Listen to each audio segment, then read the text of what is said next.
रजीम बिस्मिल्लाहिर्रहमानिर्रहीम। मेरे भाइयों, आज हम बहुत टूटे हुए दिल के साथ यहाँ पे एहतजाज कर रहे हैं, क्योंकि हम समझते हैं कि आजकल हमारे मुल्क के जो हालात है, आजकल हमारे मुल्क के जो मसाइल है, हमारी दहशतगर्दी के मसाइल है, हमारे मईशत के मसाइल है, ऐसे हालात में हमारा मुल्क, हमारा रियासत ये एहतजाजों का, ये धरनों का, ये जुलूसों का मुतहम्मिल नहीं हो सकता है। लेकिन मेरे भाइयों, जब एक सियासी पार्टी के लिए, जब सियासी कारकुन के लिए हर दरवाजा बंद किया जाता है, तो इसके पास सड़क पे आने के लिए और एहतजाज के अलावा कोई रास्ता नहीं रह जाता है। और वही हमारे साथ हुआ है कि हमारे पास और कोई रास्ता नहीं है, इस मजबूरी से हम सड़कों पे आए हैं।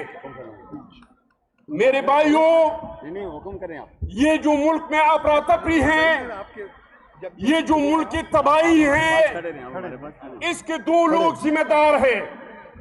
एक इसका जिम्मेदार इमरान अहमद नियाजी हैं। जब अब इमरान अहमद नियाजी पे अदम एतमाद हुआ, ये पहला वजीर आजम है पाकिस्तान का जिसको आईनी तरीके से, जमहूरी तरीके से और इस पे अदम एतमाद करके यहाँ से निकाल दिया। मैं समझता हूँ कि अगर इमरान अहमद नियाजी असेंबली से इस्तीफा नहीं देते, वो यहाँ पे अपोजिशन के किरदार अदा करते, तो ये मुल्क के ये हालात नहीं होते जो आज हमें नजर आ रहे हैं। दूसरा, इन हालात का जिम्मेदार सुप्रीम कोर्ट का मुहतरम चीफ जस्टिस साहब और इसका पसंदीदा बेंच है।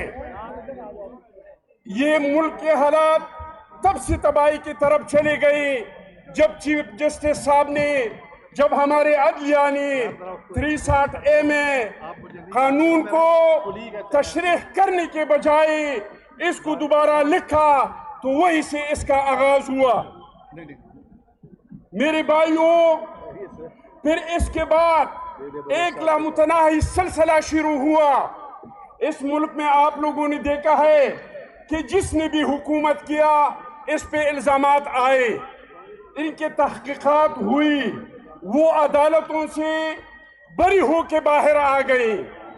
लेकिन चीफ जस्टिस साहब और इसके बेंच ने ये अहद किया है कि जो यहाँ पे इमरान है, ये डोंट टच है, उसको आप लोग हाथ नहीं लगाएंगे, इसके आप तहकीकात नहीं करेंगे, ये नैब के सामने पेश नहीं होगा, ये इदारों के सामने पेश नहीं होगा।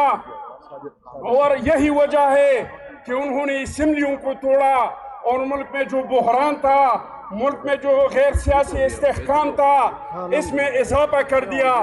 और आज तो चीफ जस्टिस साहब इसकी मोहब्बत में इस हद तक पहुंच गए कि वो आदमी जिन्होंने हमारे शोहदा की तस्वीरों की बेहुरमती की, हमारे शोहदा की तस्वीरों को जलाया, जना हाउस को जलाया, जिन्होंने शागी के मॉडल को जलाया, जिसने रेडियो पाकिस्तान को जलाया, इस आदमी को देख के उन्होंने कह दिया कि आपके देखने से मुझे बहुत खुशी हुई।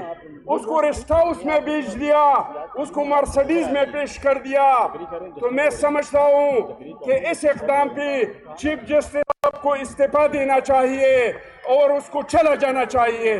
बहुत बहुत मेहरबानी, शुक्रिया।